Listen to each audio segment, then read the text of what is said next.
Hello,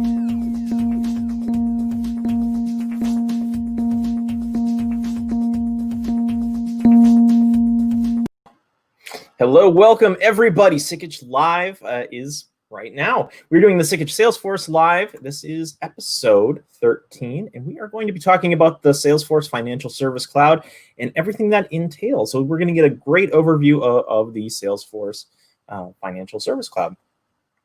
To do that, we are going to be bringing on a guest. We have Joe Privatera. He is a consultant here at Sikich, and I'm going to bring him on to introduce himself. But before we do that, I want to make sure that everybody knows if you want to interact with our guest today, please be sure to leave a comment in the chat and we will address it during the stream sometime. So without further ado, Joe, welcome. Thanks, Ryan. Welcome. Yeah, appreciate it. Hey, everybody. My name is Joe Privatera. I'm a certified Salesforce certified application architect here at Sikich. Been in the Salesforce space for about 4 years, been with Sikich for about a year, and I've worked with dozens of different financial services firms throughout that time, and I'm looking forward to talking about Financial Services Cloud here today. And we're going to be doing plenty of that today. So let's just get into it. Let's talk about the Salesforce, Financial Service Cloud and kind of what that is. Yeah, so Financial Services Cloud is an industry-specific managed package that's built on top of the Salesforce platform, similar to some of the other industry-specific applications out there, such as healthcare. Basically, Salesforce over the years has worked with thousands of different financial services firms, and they continue to give feedback from constantly in terms of what they'd like to see, different pain points that they've experienced, different ideas that they have for the application. And basically what that boils down to is a bunch of pre-built functionality and components that are available to clients out of the box when they use Financial Services Cloud. Essentially what this does is provides retail, mortgage, commercial bankers with a complete view of their clients, and allows them and gives them the ability to efficiently manage all of their assets and different client relationships. So that does quite a bit. And let's start talking about the types of companies, the types of firms, organizations that use Financial Service Cloud. Who are they and what do they do? Yeah, so there's a whole bunch of different firms that use Financial Services Cloud. Really, any financial services firm is a good fit, whether it's in retail banking, as I mentioned, with mortgages, insurance, commercial banking, investment banking. All of them can really benefit from some of the functionality that is included within Financial Services Cloud. And it's built really to adapt to both small and large firms. So it's really well tailored for some of the smaller firms if they don't necessarily have an admin that they have available or a resource that they can use to manage that application for them going forward. But it also is perfectly available to be scaled up to large enterprise level clients with thousands of users to be able to efficiently leverage some of the functionality from that perspective as well. And it also has within the package a bunch of pre-built applications specifically built for insurance as well as wealth management. So when it comes to some of these companies that use it, do you see maybe one using more than another? So maybe like an insurance agency using it more than like a banking institution, or is there kind of like a breakdown? Yes, I think in the beginning it was probably a lot of different just primarily investment firms or financial services firms that are managing the assets of clients is one of the early uses for Financial Services Cloud. But as they continue to evolve and adapt the package, I think we see it being used a lot more, particularly in insurance and investment banking and some of those other types of industries as well. And particularly on the insurance side is where I see a lot of the future growth for Financial Services Cloud as a package. You mentioned scaling with this, so companies small to big can use this. Is that something companies can easily do, or how does that work within Financial Services Cloud here? Yeah, so they certainly can. I see no reason why not. I think both for the small and large firms, they certainly have the capability to leverage the package. I think for the small firms, it provides a big advantage just because it has a lot of those pre-built functionalities that come for you out of the box. But they're also just built in a way that is scalable to be used at enterprise level scale. So really, the way that it's built, it's architecturally sound and built both for those small and large firms to be able to leverage. So when people hear the word Salesforce, they clearly think about client relationships and all that. How do you go about organizing, managing, kind of conducting a kind of a client relationship within Financial Services Cloud? Yeah, so I would say the cornerstone of Financial Services Cloud really just is the householding aspect, being able to provide you with that complete 360-degree view of your client. It provides a real seamless user interface to be able to see all the different members of the household, who's the primary relationship within the household, different members that are associated with the household, such as a spouse or a dependent. And also gives you the easy ability to be able to associate different types of accounts that maybe you're not managing the assets for, but you want to know that they have a relationship with that client, such as where they work or a company that they're on the board of. And in addition to all of that, it allows the ability to associate with different contacts, such as their attorney or their CPA, so that you have that complete view of all the different people that may be of interest that you want to connect with and have a conversation with, but as well as all those individuals that would be your clients that you manage within the household. And the great feature about all of that is that it gives the ability for all of those different, individuals within the household, the activities that are associated with them, their sales opportunities, their financial accounts, for all of those to roll up to the household level to provide that complete picture of being able to see all the different records all at a glance. So if the husband has an investment account and the wife has another investment account, but both of them are their own primary owner of it, that you can see all those different financial accounts at the household level in one detailed view. That kind of reminds me of something that a previous guest on Sikich Live has mentioned. Like, anytime you do something in Salesforce, it's save you 2 minutes. And it sounds like those features are kind of designed to streamline things. Certainly. Yeah, no, it makes it really easy to have all that information in one specific place, as opposed to having to go to find the accounts that are associated with the husband or the accounts associated with the wife, and not being able to see them all in one cohesive area of Salesforce.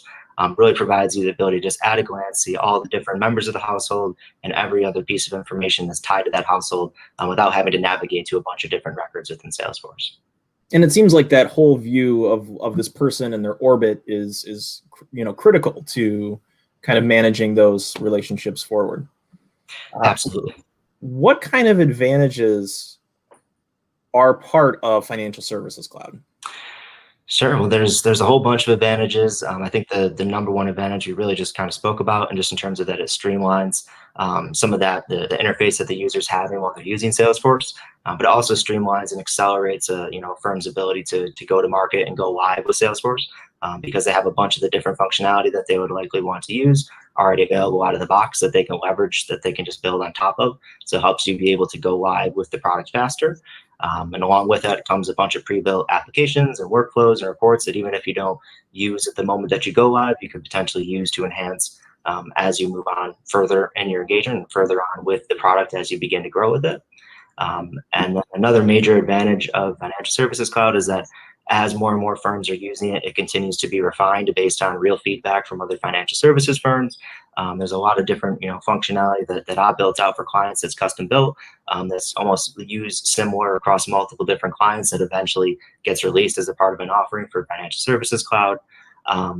And so it's great that it gives you that ability to see these other changes that are occurring within the market, and then those automatically start to appear and occur and are offered for new and existing customers within Financial Services Cloud going forward. And along those lines, it continues to stay up to date with Salesforce as new releases come out. So 3 times a year, Salesforce is updating their application to all their existing customers, and Financial Services Cloud pushes out updates at that same cadence, so that you're never out of sync. By comparison, if you were to build some of these pieces of functionality custom, you have to make sure that as these updates are occurring within Salesforce, that you're staying up to date with that. Otherwise, they have the potential for some of your configuration and customization to break. But Financial Services Cloud takes care of that for you. And ultimately, I think the primary advantage, which we really talked about, is just that it overall enhances the advisor's experience when they're using the application, because all the functionality is built specifically designed for the industry that advisor is in. Now, going back to what you said about updates, so Financial Services Cloud has updates, and then Salesforce has updates. Do they coincide with each other, or exactly?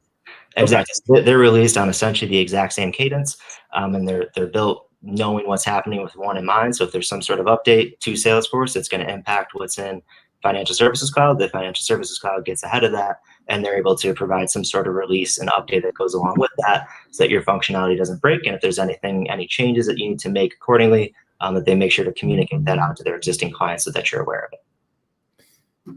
You talked a little bit about how you've kind of built some custom solutions for clients, but there's got to be other integrations and backend systems that people use on a day-to-day basis. How do those integrate within Salesforce Financial Services Cloud? Yeah, so I think a key component of any time you're using Financial Services Cloud is there's probably at least one backend system that you're going to need to integrate to make it useful for your team and for your business. Not necessarily always, but more than likely there's some financial account database that you're going to be storing all that information, and you're not necessarily going to want to have that information just mastered within Salesforce or only exist within Salesforce. It exists somewhere else. So the good news is that there's a bunch of different pre-built applications on the App Exchange that allow you to seamlessly integrate with some of the most common financial services or financial account applications or databases that exist in the market. So there's a bunch of those that you can easily install and map some fields to set it up and be able to have that integration live. But also there's nothing that really holds you back from being able to just go ahead and build your own custom integration. If you have some proprietary or internal database that you're storing this financial account information in, or if you have any security concerns or considerations, you can certainly build your own pre-built custom integration to be able to integrate with those products. And it seems like all this will give you lots of data. And so what kind of analytics are we talking about within financial services? Yeah, so there's certainly a whole bunch right out of the gate with Financial Services Cloud, on top of all the standard reporting capabilities that you would get just with Salesforce. There's several different different reports and dashboards that come out of the box with standard Salesforce reporting for Financial Services Cloud.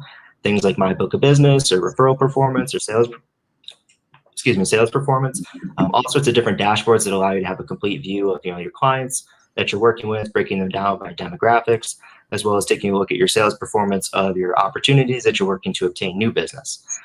In addition to that, if you opt for it, there's also some enhanced analytics such as Einstein Analytics that have pre-built applications that are built for wealth management, retail banking, and insurance that really provide you the ability to have some much more visually appealing dashboards and workflows as well, but as well as enhanced analytics and the option for predictive analytics as well. Well, that's awesome. Now we still have a little bit of time left here.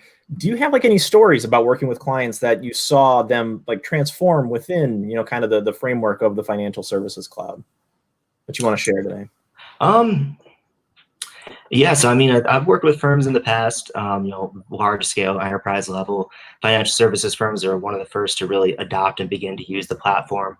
And they, really have been able to use it really efficiently. I think that was, one of the first times that I really had experience working with this particular client. And they, have thousands of different users, a lot of different backend systems that they have to integrate. And it was just really interesting to see the way that they were able to leverage some of that basic financial services functionality, even at a company of that size and scale, and just all the different functionality and the way that we used it. And really just honestly, the feedback that we got from the client and the end users ultimately in terms of how much they were loving the application and using it. That's fantastic. Is there anything else you want to add about Financial Services Cloud before we come to a close here? I don't think so. No, I think we basically covered it here. Well, we sure covered a lot of ground. And Joe, thank you so much for providing your insight today, as well as answering questions about Salesforce Financial Services Cloud, everything it can do. And hopefully we'll have you back in the future. Awesome. Be happy to be here. Thank you, Ryan. Appreciate it. And so that concludes our episode today. I hope you learned a little bit more about Financial Services Cloud. As always, be sure to like, subscribe, so that you're notified every time that Sikich goes live. We go live twice a week, once on Tuesday at 1 p.m. Central, and again on Thursday at 2:30 p.m. Central Time. And we are going to have some more business applications and just business in general information and things to share with you. So thank you all for tuning in, and we will see you Thursday.